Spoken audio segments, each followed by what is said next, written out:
I don't know how to make a thing. I could write it down on paper. You could.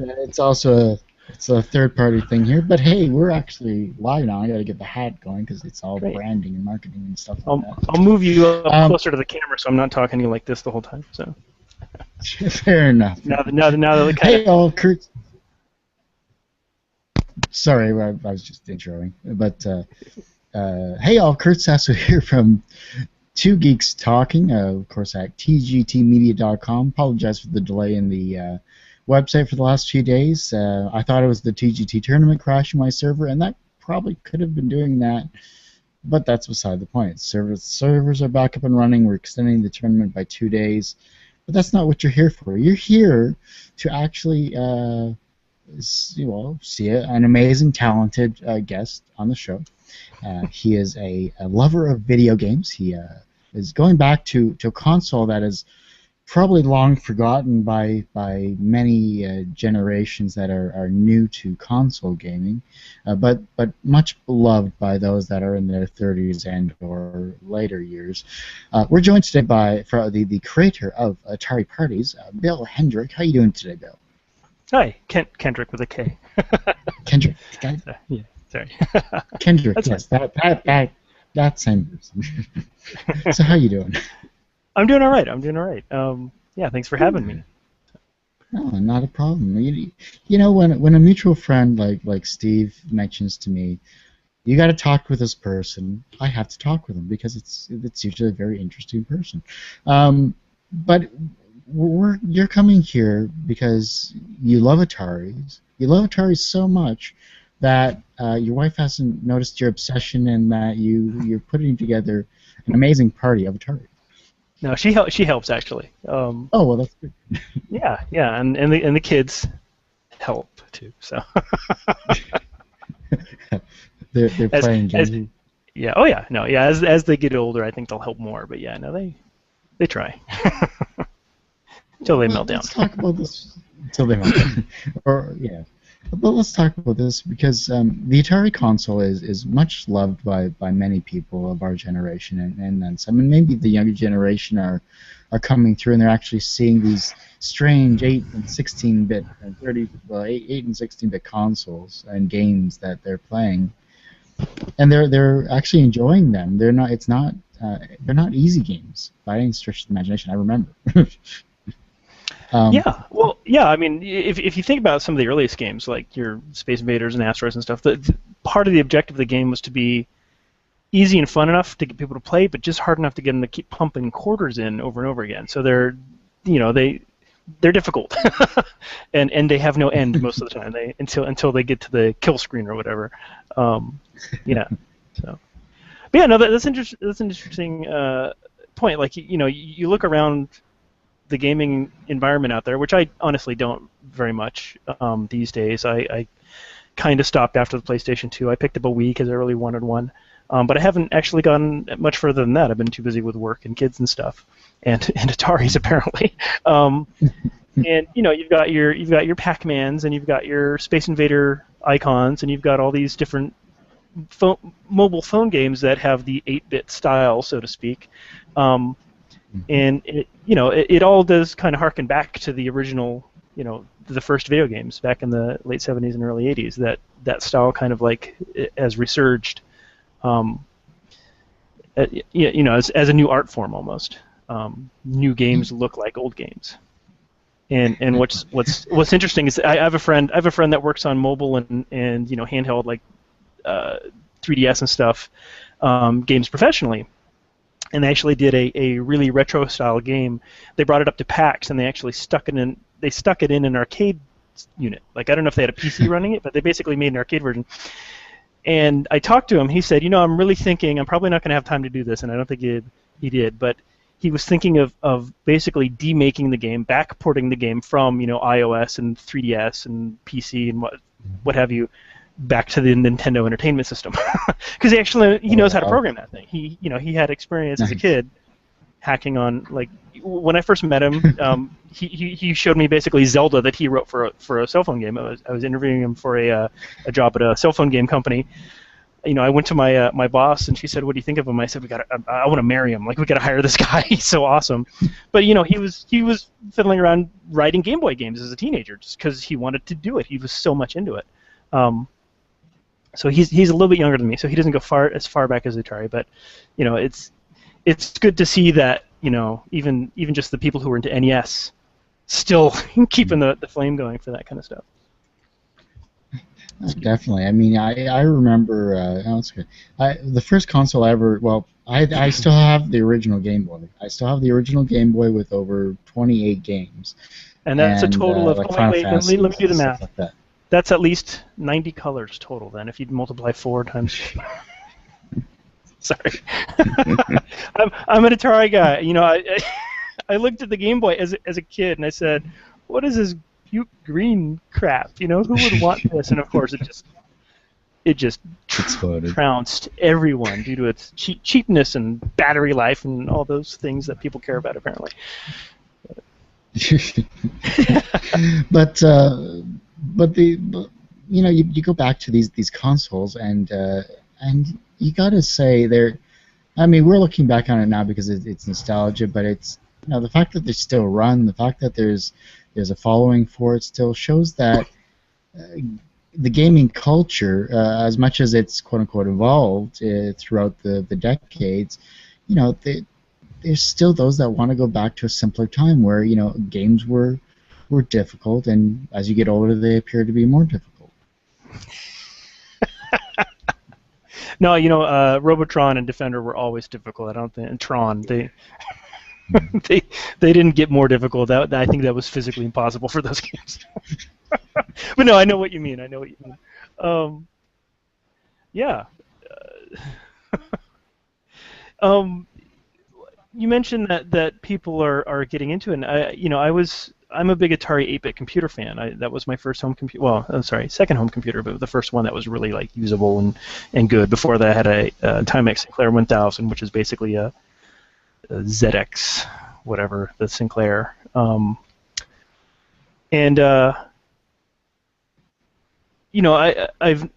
I was paying attention to what was coming out of Europe in the early 90s when I first got online, and this was like Usenet and email and FTP, and that was basically what the internet was for me. And some amazing stuff that people were working on and doing, and then that kind of quieted down. And then all of a sudden the internet became really popular, and these web-based forums became popular, and PCs became really powerful, and people started porting like cross-compiling tools and cross-assembly tools and all this, music composition software for the PC that basically targets the older systems. And all of a sudden, you've got, I don't know how many new games come out a month now. I'm actually there's a podcast dedicated. There's actually two podcasts dedicated to the Atari 8-bit computers. And on one of them, I said, "Boy, you guys talk about some of the really cool old stuff, and you interview some of these people that have been around, back in the '80s. I want, don't forget that there's this new stuff." And I basically complained to myself into having a segment on their podcast where I go and review things that came out in like the past decade. And it's getting really hard to keep track of, like, oh, well, that game's coming out. That's a work in progress. And there's this other one over here that just came out. And there's this annual party that happens in Germany, and there's like a contest. So there's going to be like 10 new games at once, and hardware hacks. There's going to be, connect your Atari to a Bluetooth to a cell phone over Bluetooth, and this is your floppy disk. You basically have a widget you plug into Atari that talks Bluetooth to your phone, and you stick your discs on the phone. So there's still amazing stuff that's happening, and it kind of like lulled for a while after the system had died and was quote unquote no longer viable, but people still loved it, and now that they can all talk to each other again and share information, it's gone out the roof. And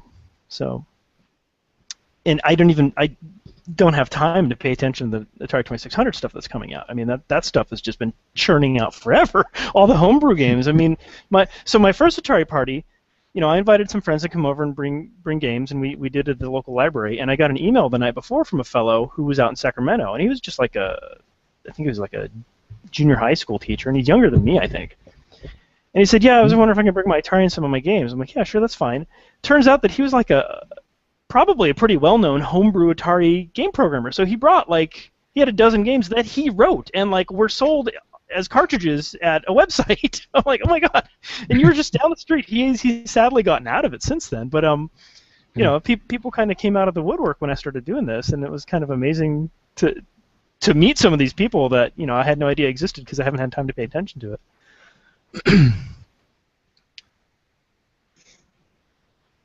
Sorry about that. I just got a message from something else about a possible TED Talk that I might be a part of. But Uh-oh.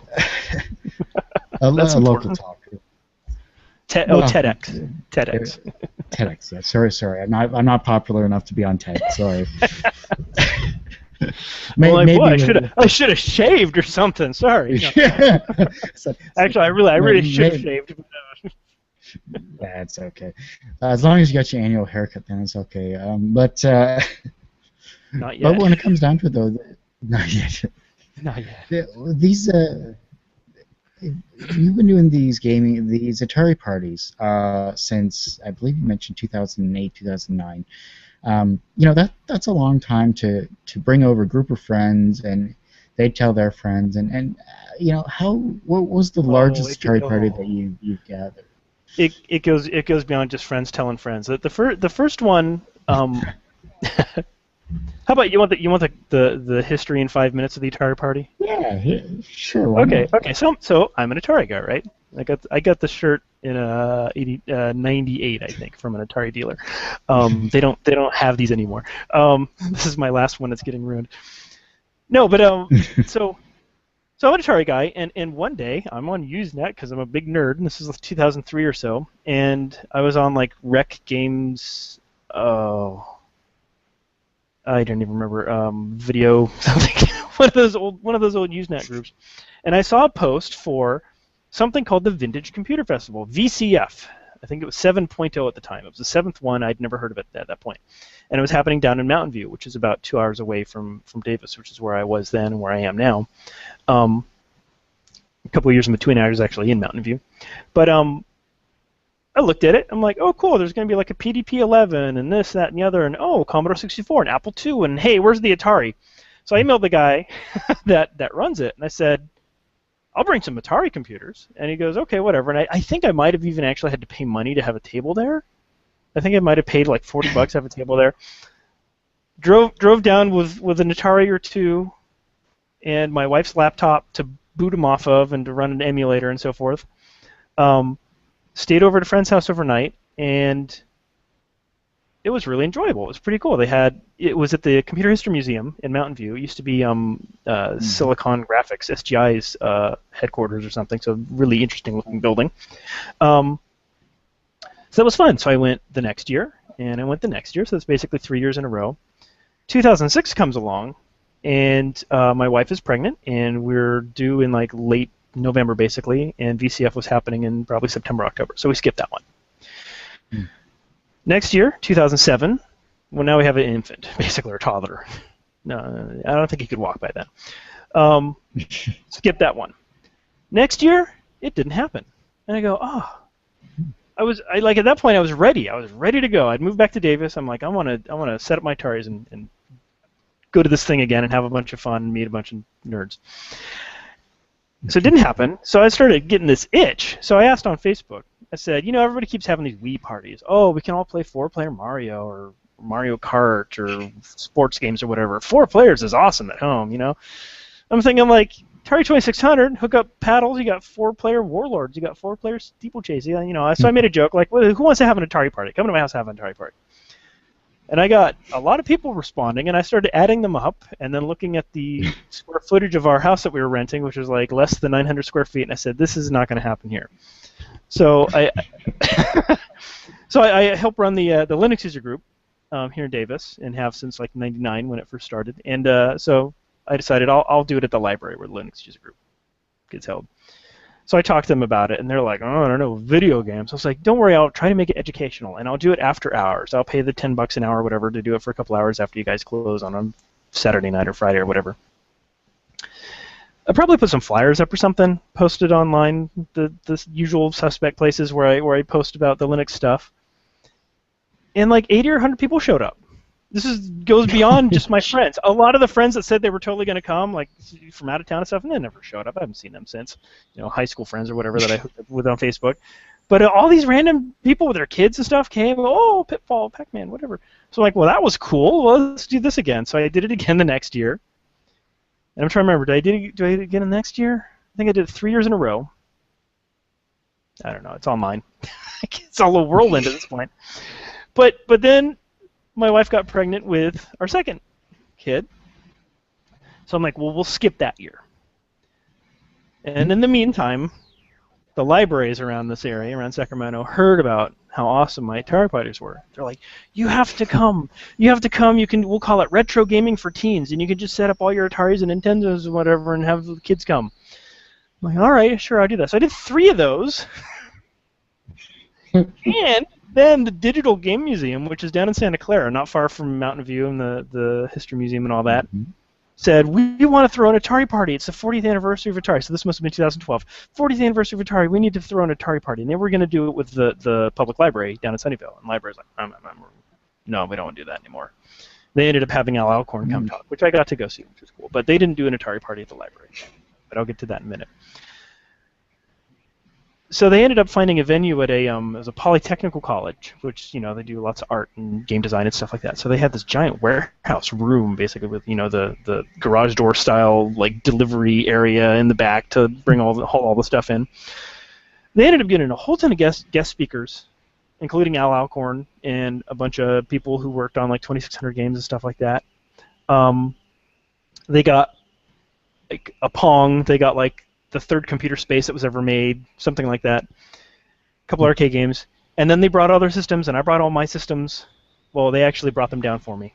And they basically did all of the logistics. I just said, here's all my stuff, and I'll come down and hook it up and keep an eye over it. That was huge. That was really big. Next year I do it again here in Davis. And then I get an email or Facebook message or something from the librarian at the Sunnyvale Public Library saying, you have to come into an Atari Party for our library. We'll pay you. So this past summer, I actually got money, which I ended up using all of it to hotel, rent a van to bring everything down, keep my family fed and all that stuff. Hauled everything down there, and I said, I'll only do this if I can get my friends at DGM to come help me. So the Digital Game Museum folks also came and helped. So we had the librarian and me and DGM folks all kind of overlapping coordination, which got a little difficult, but it worked out. And that one was huge. I don't know how many hundreds of people they said came. I mean, it was tons and tons of people came throughout the day. And we had Al Alcorn talk again about how he made Pong and that kind of stuff. And we had basically the guy that said, let's make the trackball for the Atari home computer and the 2600. Let's take this awesome controller we have in the arcade. Now we can play it Centipede and what have you at home using that awesome trackball and 5200 game system and stuff. So we had him do a talk, and there's California Extreme, which is this enormous, I mean, like factor of 100 bigger kind of event that happens annually down in Santa Clara, San Jose area.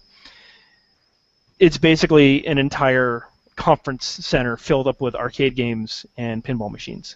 And as there once, and they actually blew a fuse, and everybody freaked out. Oh, my game! Like the entire half of the games just all went off at once, and they had to have the hotel fix it. But I happened to get a hold of the guy who helps run that, and I say, oh, nice to meet you. You're awesome. Can you help me? Do you know anyone who can bring some games? And he's like, yeah. What do you want? And then it got to a point where it was almost like a kid in a candy store. It's like, well, I can bring Quantum, or I can get somebody to bring this other one, or how about Asteroids? I'm like, you need to bring what is the easiest and stop asking me because I'm going to be drooling over this. So he ended up bringing, let me see, Star Wars, which is awesome, and I didn't get to play. Tempest, which is also awesome. Centipede, and Asteroids, I think, was the other one.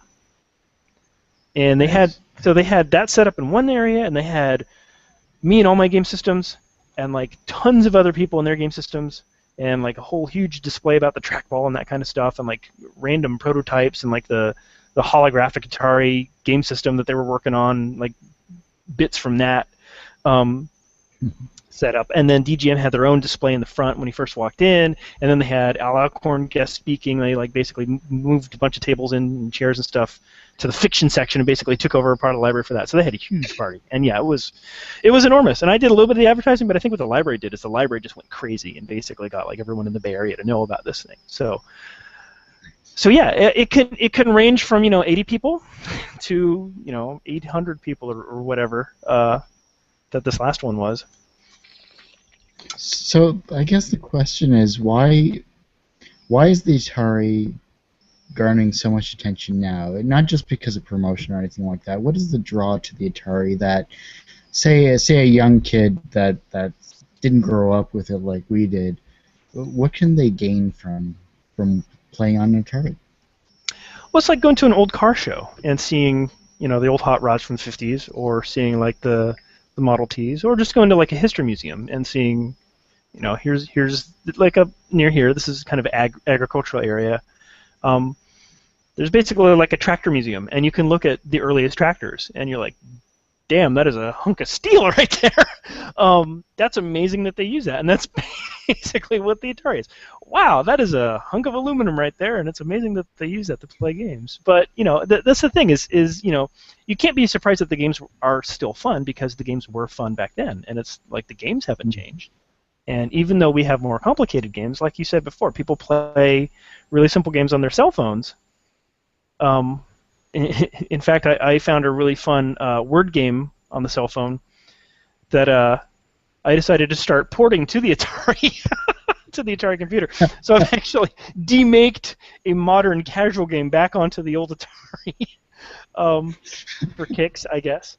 And the guys that made the game are just tickled pink, and they actually open sourced their it's an iPhone, Android, web-based game. They open sourced it recently, and they're just tickled pink that some old nerd like me is making an Atari version, basically. So I mean, it's fun to see what the things are still capable of, and that's the thing. Like, you continue pushing the limit. If you look at the PlayStation 2, I recently saw, like, I forget who it was, Kotaku or somebody was having a contest, or not a contest, but basically a survey of, like, vote for your favorite game. It'll give you 2 games, and you vote, like, this one was better than this one, and they're trying to figure out what was the best PlayStation 2 game ever.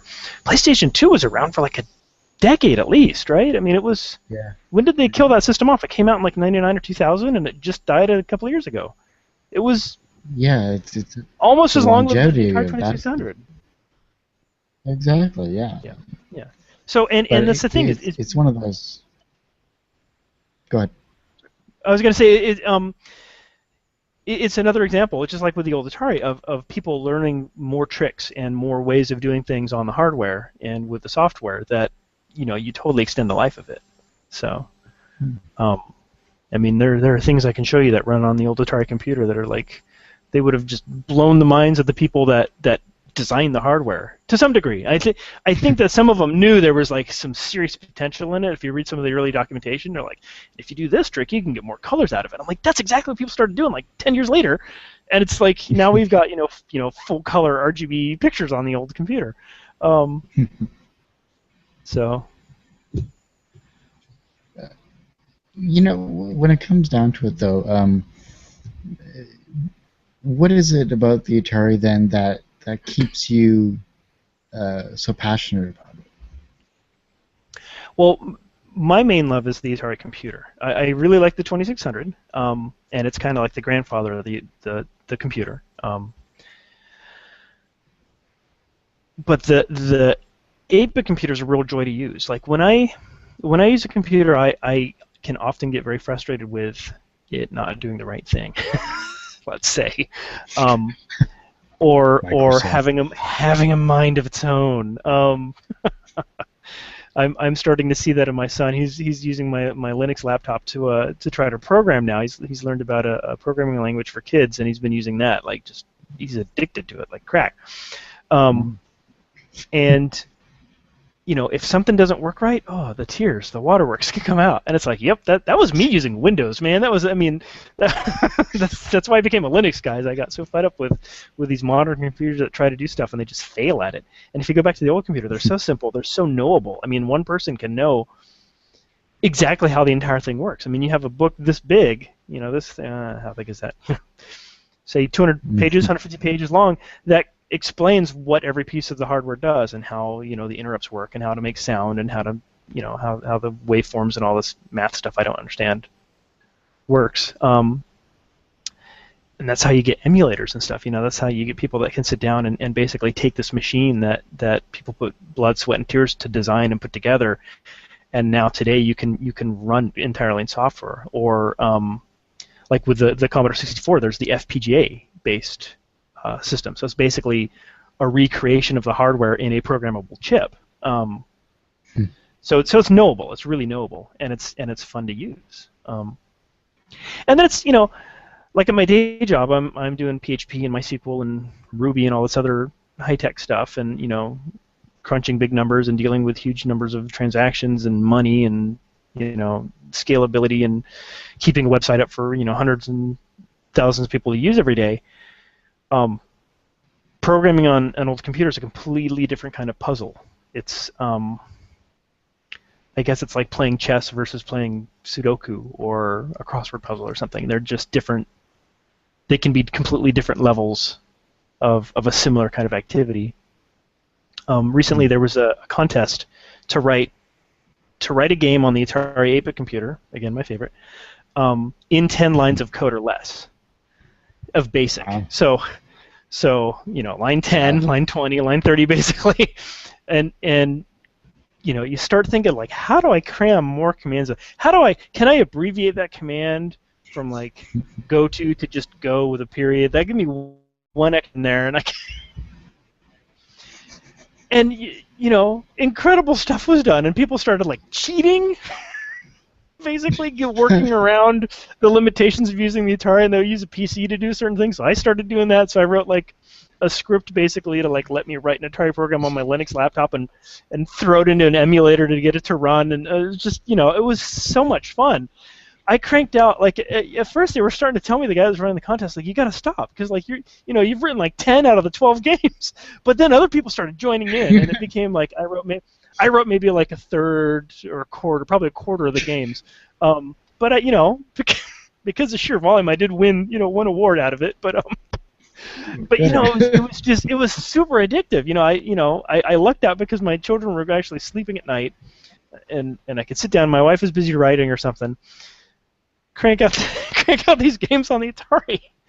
So I could be with my wife. I'd bring the Atari, hook it up to our giant HDMI 40-inch or whatever it is, and probably 27 or something inch TV, giant ready prompt going across the screen, making these stupid little games. It was so much fun. And that's the thing, is like the old computers, you can just sit down and use it. And in the old video games, you can sit down and use it. You've probably seen the memes where it's like, this is what Super Mario Brothers would be like if it were a modern game. It's like, you sit down at the game, it's like, push the right arrow to run, and then you do that, and it's like, congratulations, you've unlocked the I can run badge. Okay, now push the button to jump. Oh, you did it. There's so much hand-holding and baby steps and stuff that you have to go through with some of these games. With the Atari, you got a joystick, you got one fire button, and then that's it. And like, it's usually not very hard to figure out what to do within 30 seconds, and then you're playing the game. And it's even the same with a computer. You sit down, or you die, yeah. But then the cartridges cost 50 cents. You just plug another cartridge in, right?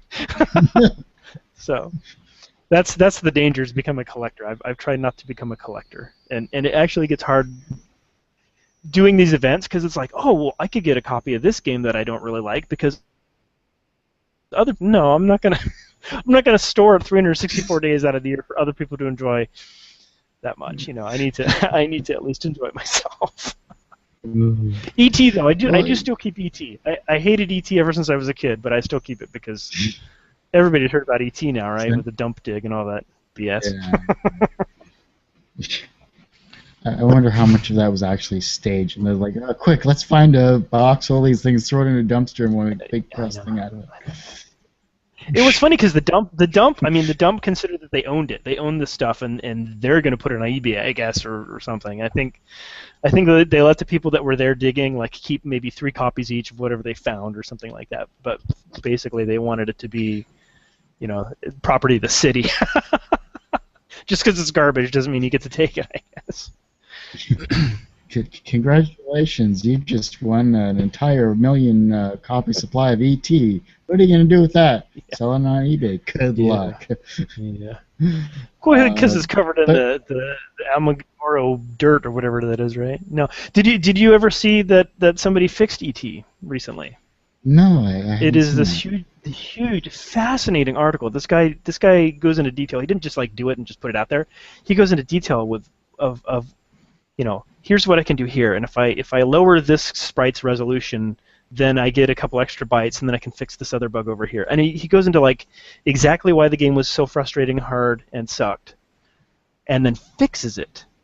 And he also makes ET a different color because ET wasn't the color that he was in the game. I think he was like brown in the movie, but they made him green in the game for some reason. So so that was like one of his other things that he decided to fix.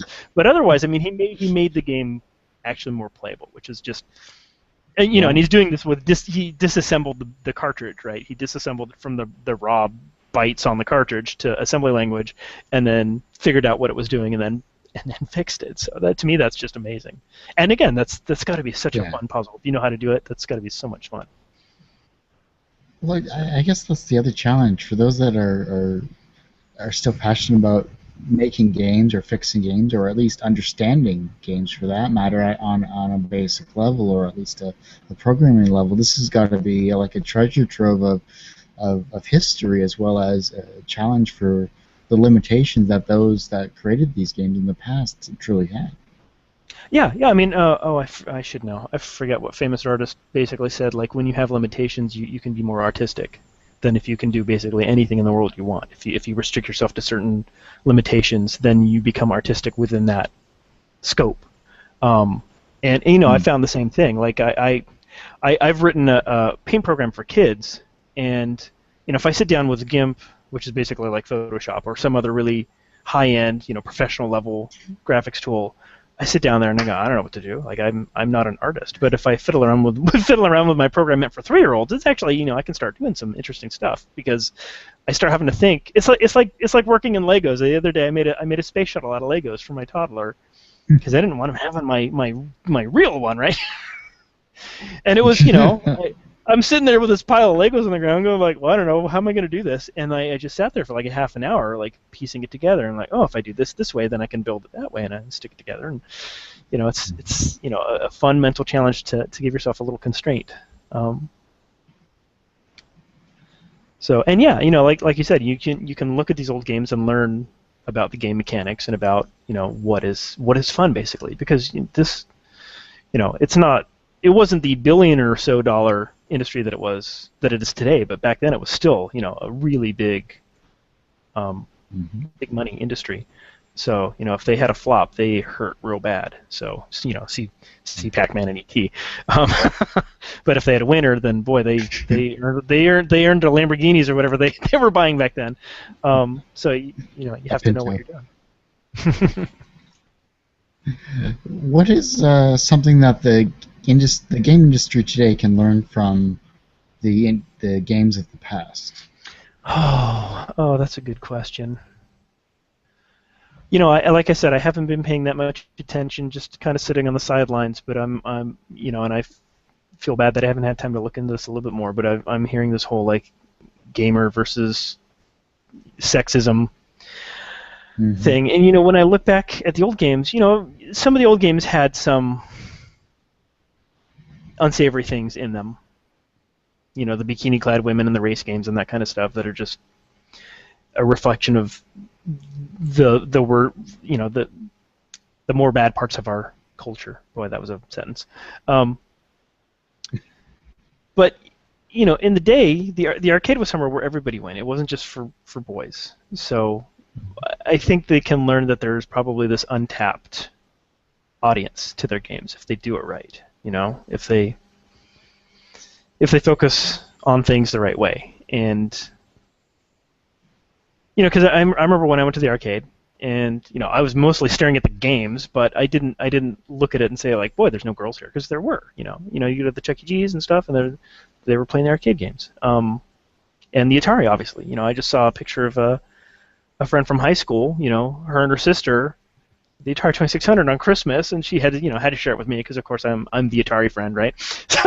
Like, we thought you'd like this. I'm like, you were correct. I wish I had a photo of me with when we unboxed the Atari. I don't think we took any pictures, but that'd be an awesome thing to see. Is me as a little 4 or 5 must have been. I don't remember what year we even got it. With playing combat first time. So. Oh yeah. I mean, I played that Space Invaders with my mom. My mom played the games just as much as the rest of us. So. She kicked you off so that she could play. I don't think it came to that, but. I remember. I think Frogger was one for me, or was that Genesis? I forget. Oh, I remember playing one, and I think it was Frogger actually.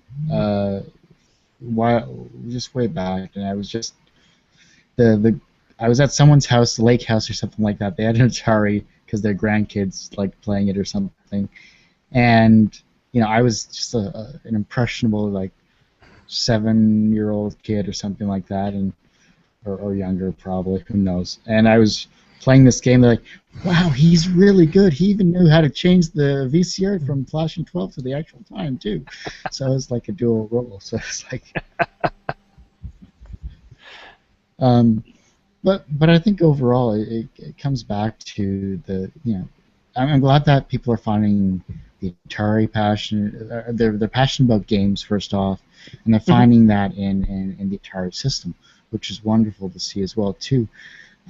I guess since we're kind of reaching our limit here overall, do you find that if there was a high school class or grade school class about the Atari or about old consoles where they could actually learn to program and play these games, that it would spark new interest and maybe reinvigorate the younger generation to continue the trend that we're doing?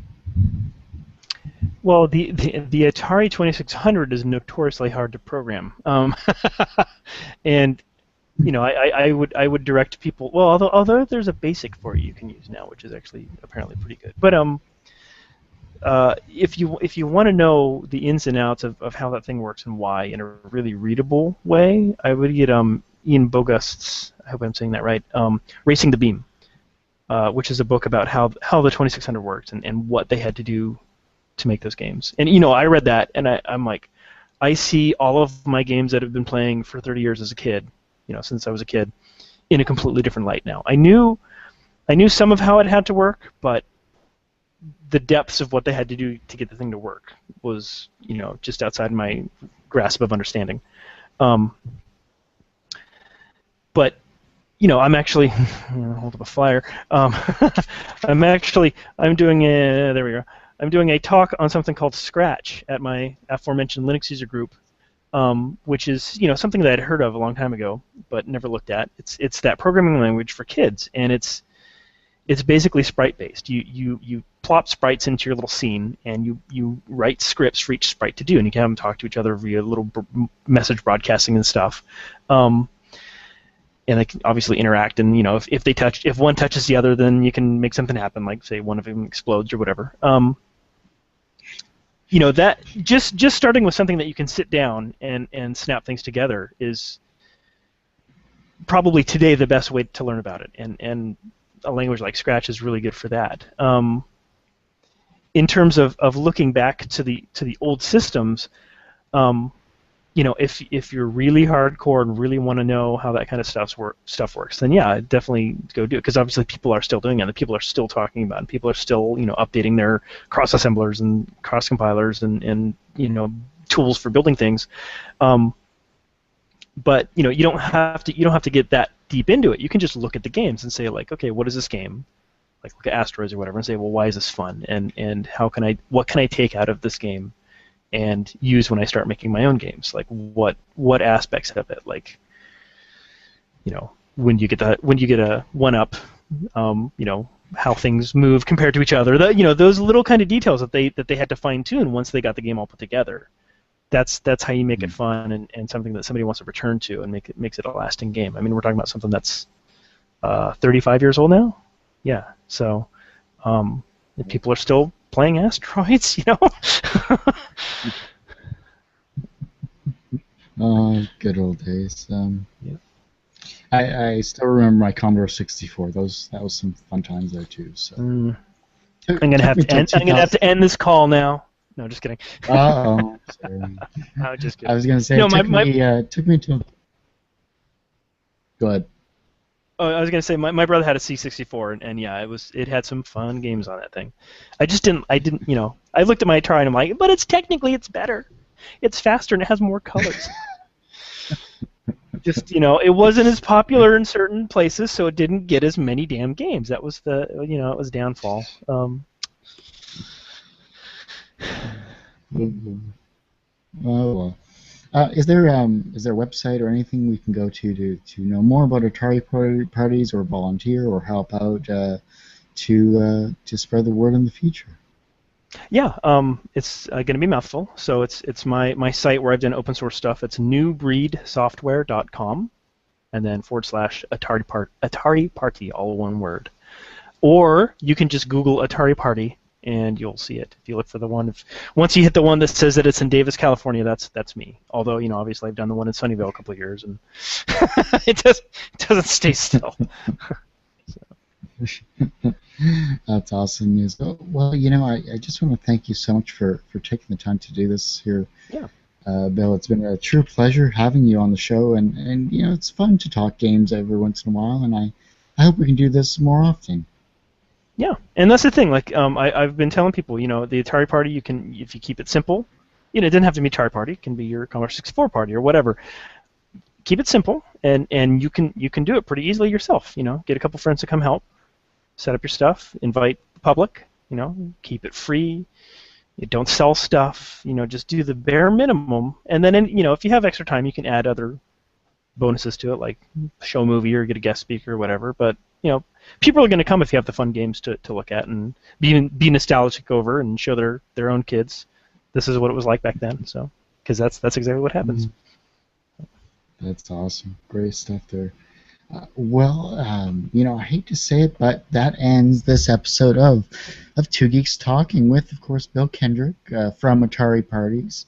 Rather, I should say. And, you know, time flies when you're having a great conversation, a great time. And I hope those that are watching this and listening to this, you know, take a look not only at this interview, but look at the archives as well, because we've been doing this since 2008. We have a few archives, you know, hundreds of interviews or so have fun with that. And we were just at Fan Expo Canada 2014, so there's interviews there as well as full panels from Showcase, Lost Girl, and I got to see Japanese Vegeta from Dragon Ball Z as well too, so there's a wonderful conversation with him that's being posted at that. But for those that are just tuning in, thanks for listening and watching. Those that are looking towards this as well as the archives and future episodes, you can of course go to our website at tgtmedia.com. You can now go to our YouTube channel, which is youtube.com/ TGT Media, and make sure that you subscribe over here. Subscribe button, it's very helpful. And as always, you can email me you can email me, Kurt at tgtmedia.com, or on my Twitter, which is right there as well, too, at Kurt Sasso.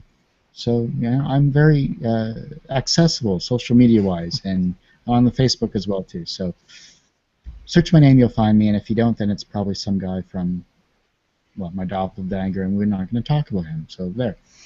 Anyhow, thanks everyone for listening and watching. Tune in next episode for another great, creative, and talented person on Two Geeks Talking. Thanks for watching.